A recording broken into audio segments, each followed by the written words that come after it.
This video is all about insulation and heating part 2. Stick around to the end of the video and I'll tell you the average square meter rate cost of the typical installations that we can put in your wall. If you haven't already, go back and watch part 1 where I talk about the pink stuff in the walls, double glazing, a thermal break.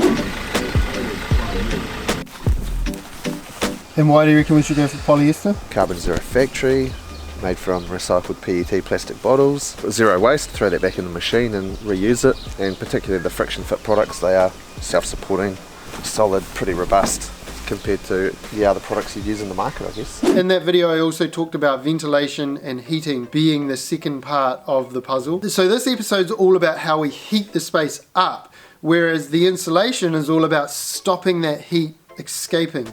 Now remember, no matter how good your insulation is, at some point the inside air and the outside air will equalize. What you're doing with insulation is slowing down that equalizing, and then with the heating you're boosting it. Theoretically, if we had a big concrete surface and north facing and we got lots of sun on that, that big heat sink would absorb enough energy from the sun and slowly dissipate it into the room.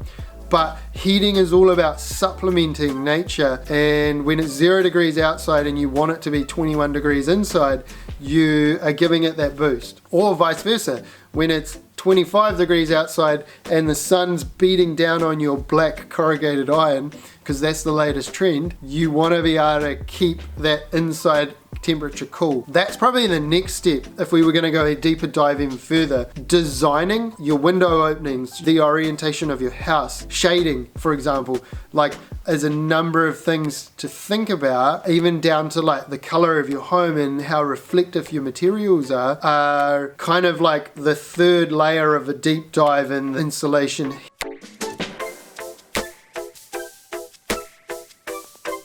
Biggest thing we'll include in every house as a starting point is a heat pump. Yeah, we've just done a pre-pipe here for a heat pump. We're going for a 8 kilowatt Mitsubishi Electric. Up there. Then we can upgrade that a couple of ways. You can go for ducted heating. We've done radiators on a job before. One of my friends did underslab, although that is not as popular here in Wellington. Kind of mixed reviews on that. Pipes under the concrete. And then we've got fireplace. Like me, I put a fireplace in. Yo, it's Thursday morning, just finished the fireplace area. Tilers are coming in 2 hours. And then the key is, with all of that, we talked about ventilation. On the section nobody wanted, we've got the fire here. We've got a warm air feed pulling it off the fire and then spreading that to the rooms. But we've also, on that same system, we've got a fresh air feed, and that's pulling it out off the south side of the building in summer, or when we need to in winter, we can pull fresh cool air off the south side of the building and put it into the house. Remember that video where we talked about your specs right at the start? We'll work with you to work out what heating and ventilation you want. We will put our recommendations in. So first up, one real easy way to do ventilation is these windows here have like what's called a stay. You should do that as a bare minimum. Ventilation in its simplest form is just like allowing airflow. What you're supposed to do in your home is every day you're supposed to crack a couple of windows for, I think it's at least 30 minutes. We'll put like some official thing right here. You know, ventilation in its simplest form is that, opening windows and doors and letting fresh air into your house, and more importantly, letting that hot, humid air out. When we live in houses and we breathe and we cook, shower, and what else causes moisture? Pretty much those are the three main culprits contributing to moisture in your house. And then because we've built your house so well, it's so airtight, all of that stuff needs somewhere to escape. As a code requirement, bare minimum, we need to put a range hood in for cooking, and we need to put a fan in each bathroom to move that hot, moist shower air out as well. This is where you can go down the rabbit hole of passive homes and basically make your house so well insulated and so airtight that you can heat it up with a toaster. You know, some people are going down that road. There's definitely like benefits to that, but there's also huge costs. As hey, there's the painter.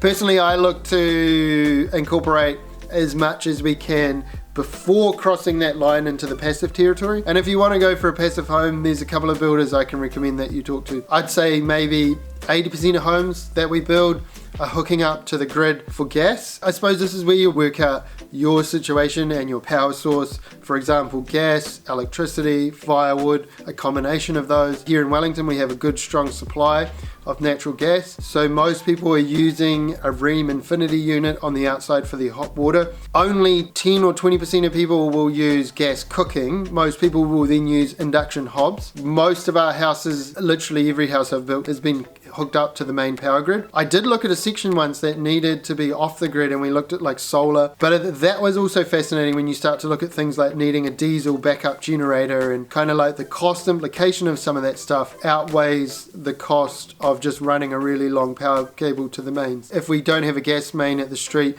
you can also get on gas bottles. You can sort that out through your power company. From what I understand, very similar cost. Just make sure you get all of that gas out of that bottle before they switch it over. So the other thing to remember with heating and ventilation is it's a combination of like what you insulate with, how you design your build, what you put in there for heating, and also considering airflow, and not just the minimum requirements of airflow of like pulling moisture out of your bathrooms and above your cooking, but moving air around the house, thinking about drawing that south side cool air in. Both of the Akatara houses have a fireplace, so one of the houses there has got a ducted heat pump, but the air conditioning guy has designed it so that the aircon unit can draw hot air off the fire and use that to supplement the heating system in the house. The benefit of that is that the ducted heating system will also do air conditioning in summer. That's one really important thing to think about is, you know, if you go for like underfloor or radiators, you're kind of putting a lot of money into a system, and the same with me with the fireplace, you're putting a lot of money into a system that you can only use 5 or 6 months of the year, versus like a ducted system which can do heating and cooling and do it year round. But then the other catch is some people prefer that radiant heat versus that ducted heat. There's a lot to think about. How do you live your life? Do you kind of get up early and leave the house and you're in the office all day? Is there someone at home all day with the kids? Do you work from home? All of those things will dictate how you set your home up to suit your needs. I talked about living in Canada, and I know that like furnaces and ducting is like pretty much in every single home over there. But remember, they get to minus 30 in winter and the pipes freeze. Literally the pipes in the walls can freeze if you don't keep things heated. The way that they've learned to tackle these problems is a little bit different. I wonder if New Zealand is kind of like, she'll be right, but it's also like, because we don't have those freezing levels in the majority of the country, we can get away with like, oh, just chuck on a sweater and light the fire and she'll be right. Whereas over in, say, Canada, if you have that mentality, you're literally screwed. One of the homes we briefly stayed in Canada was like in 1900s, like literally 120 years old. Even back then they had double glazing. So you've got your windowsill and you've got your outside window, and they had one window there. And then they had this like 100mm pocket, a 4-inch pocket, and then they had another pane of glass. 120-year-old double glazing in action in Canada. It's taken a long time for New Zealand to catch up to some of that stuff that you guys overseas know just works. The one thing I'm learning about all of this is it's a balancing act. It's finding that sweet spot. You could spend tens of thousands of dollars chasing the perfect heating and the perfect insulation, and you got to work out when to put it in the walls and when to put it into your heat sources, and when to just pay a little bit more for a power bill. You know, here in New Zealand we're blessed with renewable energy. It looks like that's going to become more of the norm. In my eyes, it's okay to use renewable energy to convert into heating to warm up your home, and it's a balancing act. We don't want to spend an unnecessary amount of money putting stuff in the walls that you're never going to get a payback on. I think if you design your house right, you can also save money on heating, and there's lots of little tricks, lots of little upgrades that have a big bang for buck. You want to find those little upgrades, those sweet spots. Comment below with your specific questions. What is the price difference between R2.2, R2.6, R2.8? So the minimum in the walls, R2.2, costs $6.50 per square meter. Then we can upgrade to R2.6, that will cost $11.30 per square meter.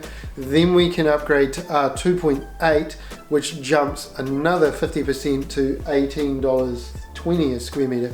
So you can see that R2.2 here, R2.6, and then which is double the minimum, and then R2.8 And the thing to remember is the thermal efficiency to go from 2.6 to 2.8 is quite a minimal gain for such a large increase in cost. Again, at that point you would be better to look at the crisscross batten scenario or something else. If you're spending that extra bit of money, you could get a way better thermal efficiency. Yeah, a good tip is just like literally go to Google 2.2 price and it'll pop up with all of the major retailers. One thing to remember, that doesn't include our time or our subcontractors' time to install, and it doesn't allow for wastage. When you go thicker, you're getting less product, so there's going to be more wastage as well, like if that makes sense. You know, in a bag of 2.2 bats you might have 10 sheets or something, and so you can do X amount of wall and there's more offcuts to cover more wastage. But as the product gets thicker, you get less product. There'll be only